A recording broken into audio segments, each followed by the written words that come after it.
guys, welcome back to the channel. Welcome back to another episode of RST, Racing Sim Tools How To. Last time out we were talking about how to get the correct tyre pressures on a longer lap like at Spa-Francorchamps.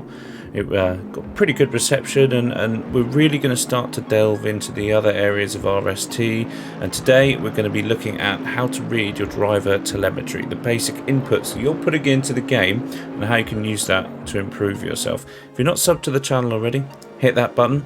There's also a Discord link in the description below, and let me know what you think in the comments. There's a whole host of other things to go and look at on the channel as well, such as track guides, more telemetry work, and we're going to be doing more and more of this in the future. So get stuck in, join the Discord. Let's get some great discussions going on how to improve everyone and use it as a coaching tool going forward. Let's dive in. So the first thing that people ask me when I'm looking at telemetry is, what are you looking out for, Matt? Why do we even bother looking at the telemetry? And everyone loves the damping histograms and the center of pressure graphs, and they're really great. But the main thing for me, the one thing that I find super important and super interesting, and a bit of a precursor to some upcoming episodes where we're going to be comparing different drivers as well, is using this as a coaching tool for myself and for others. Those of you who have come to my sort of coaching sessions, you'll see that I've used this to help describe how and where the time is being lost. This is such a powerful tool when used in conjunction with video analysis, which we'll do a little bit of today, because if you're just looking at this on its own, the screen in front where we've got it broken down into certain elements, it's yeah, great. You're going to find out some information, but what it's really useful at is a comparison tool, either with yourself, which is what we're going to do today. We're going to analyse 2 different laps from a run that I did in a Bentley around Silverstone on a fast track in about 35 degrees earlier today, prepping for a race upcoming, and we're going to compare 2 of those laps. But where it's useful is if you're coaching someone else, is spotting those differences in the 2 driving styles and where each of those, gain and lose time. You could do that with yourself as you go on through the stint as well, which is what we're going to do today, where the tyres are getting a little bit older. Maybe you've got too much camber and you're burning through them too quickly, and where that starts to affect the car. And that can inform our setup, that can inform our driving style. It's really, it can inform everything, looking at trail braking, throttle application, how much steering you're going through, what gear you're in even. So this simple screen can assess a lot of things, and it's extremely, extremely powerful. So let's dive in and go through the different elements, and I'll sort of highlight them along the way. Let's go ahead and select, we've got our quickest lap of this session selected at the minute. We sort of started on 100 litres and we're working our way down, and let's also select sort of one of the slowest laps as well. And immediately you can see the graph lights up and we've got all these different colours. Okay, so let's just go from the top to the bottom and explain what's going on here. If we just explain what time slip is exactly, because most people think this is obvious, but I want to get a really good sort of definition of what's actually happening here. This is the difference between one lap and the other evolving as the lap goes on. Okay, so this is sort of an evolving split time, if you like. So you can see, if we just break down these 2 laps just really quickly, you can see when we start the lap, we're at Silverstone here, so we're turn 1 at the minute. On our slower lap, we actually gained time on our fastest lap through the first corner a little bit. And then as we get through the lap, as we come through Maggots and Beckett's here onto Hanger Straight, we're starting to lose time. We go through Stowe and we're going down and down and down. And it's how you use this time slip graph in conjunction with these other elements, the steering angle, throttle, brake application, what gear you're in, all those kind of things. It's how you use that time slip graph to inform what's better and worse. So let's take a bit of an example here, because you can see there's maybe some sort of funny shapes. Okay, so we've got this sort of upturn here, little upturn there, little upturn there, and it's quite interesting because, and we're going to take this section. Okay, so this is Farm, the new section at Silverstone, where you come through the fast right left-hander, then you've got 2 very slow hairpins which go onto the Wellington Straight. Okay, and you can see that actually we gain a little bit of time on entry, whether that's through braking, and then we lose it all on corner exit. So it's important to take this section as a whole, because you can see we started 0.441 down, and by the time we exited, it's sort of stable at 0.822. So this is what the main section where we lose a lot of time, and it's down to you then to go and investigate what's going on. And we'll use this corner, this section, as our sort of example for what's going to happen during the rest of the video. Okay, so we're going to be looking at speed, apex speeds, how fast we're going down the straight, our throttle and braking application, our steering input and angles, and we're going to use a little bit of video analysis to go through that as well. Okay.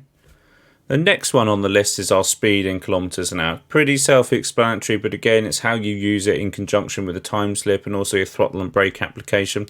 Let's dive in a little bit harder to this area. So if we just zoom into this little section, okay, you can see that there are some differences in the speed here. So if we've got an accurate number over here on the right-hand side of the screen. So you can see on our first lap, the faster lap, we're the best part of 6-7 kilometers an hour quicker at this stage in the corner, and whether that's due to our braking, what line we're taking.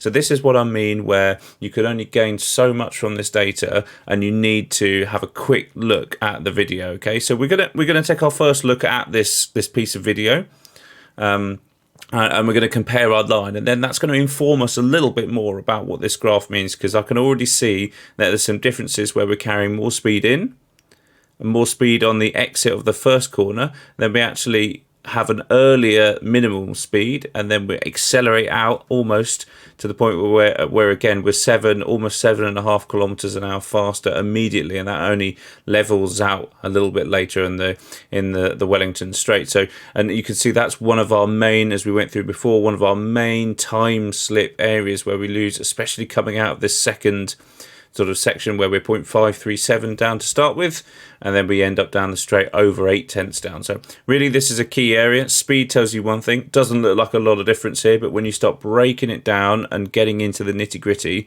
it's really quite different. So let's take our first look at this video, and then we'll come back to this graph and we'll explain the next few things. So if we take a look at this first lap, then this is the faster lap. We're coming into this new section. We take a lot of curb on the left-hand side, drop into fourth gear, early on the power.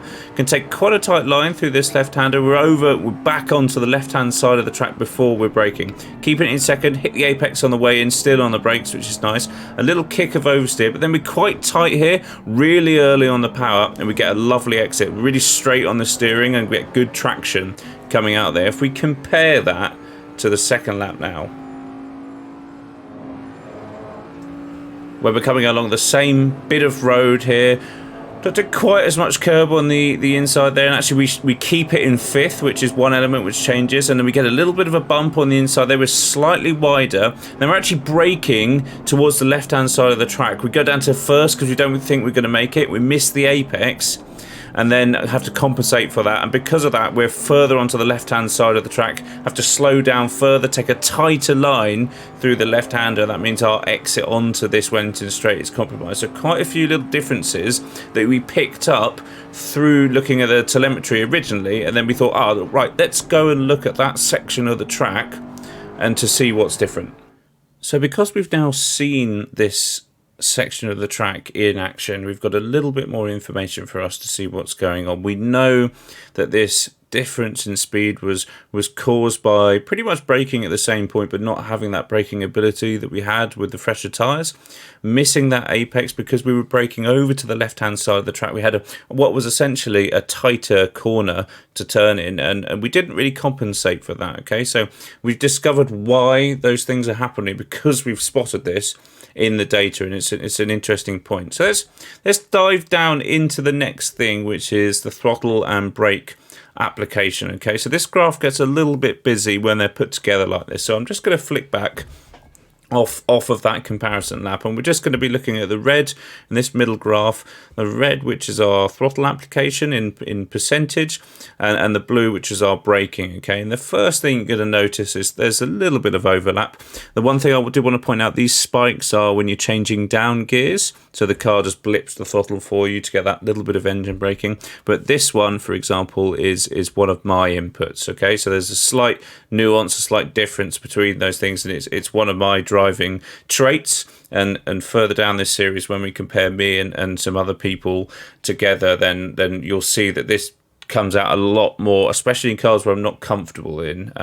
So that's just one thing to bear in mind. But, you know, if we're just looking at this objectively, there's a relatively okay trail brake into the right-hander. We're braking in a straight line just as we start to turn, and this is where we're bringing more of these elements together, start to increase our steering here, then we start to come off the brake, and then as soon as we're on sort of full steering, we really are off the brake quite a lot. Similar thing for this one, we kind of have this step in braking approach, and then we're sort of trailing off again, and we had a lot. You can see we had a lot more confidence getting on the power in this first coming out of the right hander in that little short squirt of throttle to bring the car back over to the right hand side. A little bit of hesitation here, but I mean we went down to 94%. Sorry, back straight back. So that's just a little bit of nervousness. Same thing coming out of here. We're sort of building nicely. We sort of step up to sort of 60-70% ish. And we get a little bit of nervousness just as we're still steering, if you just drop down to the graph below as well. So again, bringing these elements together. Just as we start as our max steering, we pull that steering off, then we feel confident. And it's almost, you can see the step in this steering. As the steering comes off, the throttle goes up, okay? And that happens twice, right? And as soon as we're sort of not really on much steering angle, then we're up to full throttle. Let's bring in the other lap.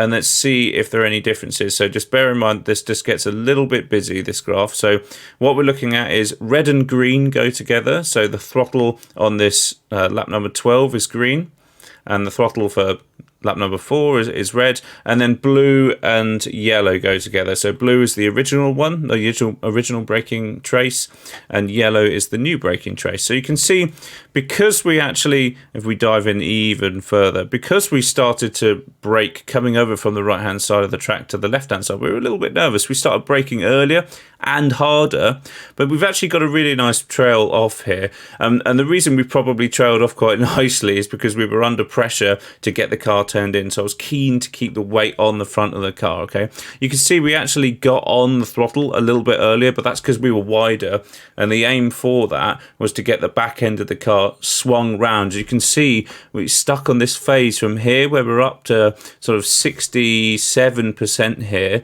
We don't really go above 78, and it's actually really nice and stable, while the back end of the car is swinging around until we're confident. So although we get on the power earlier, it's because we're wider, we take that wider line, and we can sort of get the back end of the car around to sort of save us a little bit. That carries on. We don't have that nervousness blip, but we don't bring the car across to the right-hand side of the track enough. So let's just scoot into this left-hander here. And you can see, again, because we're on the inside of the corner, we're actually braking earlier than, so the yellow trace is earlier than the blue trace here. And you can see we start to trail off more, because we think we're going to make the corner, and then we actually, what we decide to do is then put the brake back on, because we don't think we're going to get that turn in. We need to rotate the car more, so we need to keep the weight on the front of the car further, okay, for longer in the corner. In contrast, the blue line, by this point where we're starting to decide if we want to put the throttle back on lap 12, the yellow trace, we're coming off the brake in the blue trace. We're ready to get back on the power. And this is actually really interesting. Because if we look at the throttle trace again here, because we've rotated the car earlier in the corner for the first lap, we're able to get on the throttle a lot earlier. This gap here is pretty big, okay? And what that enables you to do and see is, by the point where we're doing 72 kilometers an hour in lap 4, we're only doing 65. So it's a 7 kilometer an hour difference between the two of them at this point, and we're not even on full throttle yet. And we just follow the acceleration trace along here. That gap stays a gap. If we're looking at the speed up here, and on this graph, you can see it stays a gap all the way through to this phase up until about 110, 111 kilometers an hour. The lap 12 starts to really gain back, and some of that would have been weight because we burnt off some fuel and a load of other things. So you can see that's where some real time was gained. So again, we're building up the picture of things. We're using the time slip graph, we're using the speed, we're using the throttle and brake application. The other interesting thing of this, though, is actually because we were braking on the inside on lap 12, and we were staying on the brakes longer, we actually found ourselves getting on the throttle harder and quicker than on the first lap. And the reason for this is, again, similar to the corner before. We were trying to rotate the back end of the car around, and what that enables us to do is just get this little bit of slip angle and then fire out the corner. So that's a useful tool and tip for people who are going for that. But it's really interesting to see the differences between the two corners, the two laps, and the video analysis just on those couple of corners. Okay, so interesting to see where the time was built out, and that's just on that throttle and braking trace. The next element on this overview tab, and there's quite a few tabs that RST put up here, but today we're just going to stick on the overview tab because I think it's probably the most conclusive and the one that I use a lot. I don't really dive into the others too much more unless I'm really trying to find something particular. The other thing I wanted to look at is steering angle. Okay, so we're slightly earlier in the lap now. We've just come down hanger straight, we've just come round Stowe, and we're coming into the next little section, which is a hard braking zone into a left-hander and then a long right-hander, which is where the section now changes into the new sort of thin section, and where it would have gone a bit of a straight and then left before that, sort of over here. Let's zoom in and let's have a look at everything in conjunction again, and you'll spot immediately my eyes are drawn to this point here, okay? And you can see that on one hand, on the original lap, we've got this snap of oversteer, which is caused by us getting on the throttle earlier and harder than on the other lap. As you can see, this red area here is far in excess. It's really bold compared with the green area. Okay, so it's the same shape, but we're much earlier in the corner, and you can see actually we're already feeling when we get to this point that in the steering trace that we're getting a little bit nervous that the car's going to snap on us. So we start to bring our steering angle down from what was around sort of 14% or so. I mean, guys, this completely it depends on how you've got your wheel set up as a percentage. What's really useful is when you've got slip angle as well in conjunction with this, but just as it's me versus me, we can compare them. So from 14 sort of percent, and we've halved it down to 7, sort of just slightly less than half. Okay, so already a little bit nervous, and then when we go up to that full power, that's when we really see. Well, firstly, we gain time. As you can see, the split's now at -264. We gain speed. We're 5 kilometers an hour faster at the same point because we got that power on early, but we're nervous, okay? And we get a snap oversteer. We're now doing the same speed, so we've equaled out as the one before, but now we're essentially turning left through a right-hand corner, and then we're straight back on into our right-hand steering as well to follow through the rest of the corner.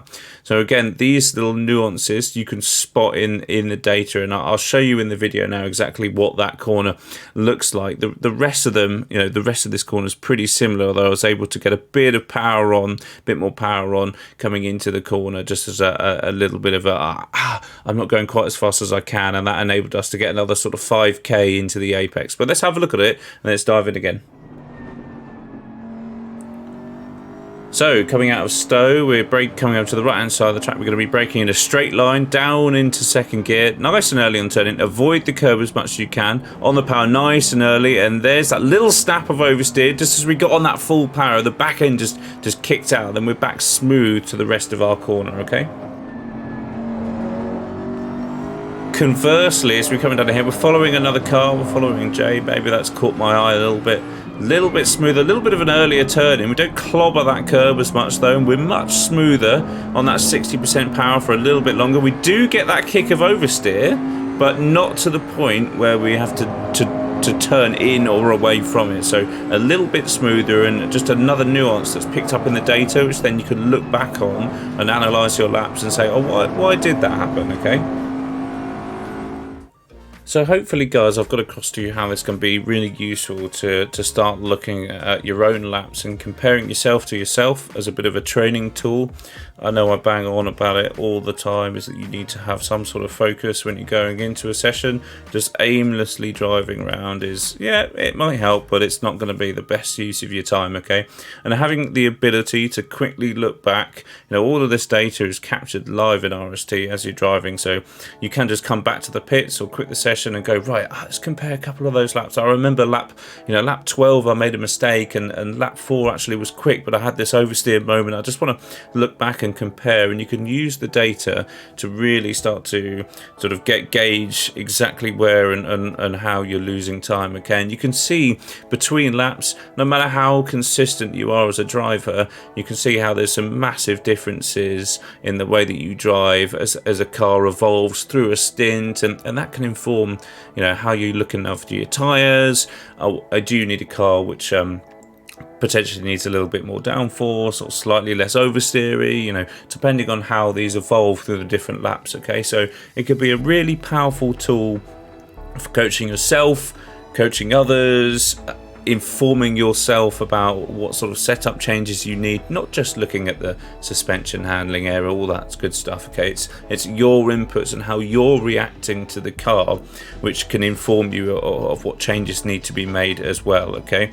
So we had a quick look at trail braking as well, and one thing I am going to go into in a little bit more depth, because I've done one before, but a lot of people keep asking me, can you do another trail braking video, Matt? So one of the next episodes we're going to go really deep into trail braking. We touched on it today about how the different sort of graphs were informing us where we needed to keep the weight on the nose slightly more.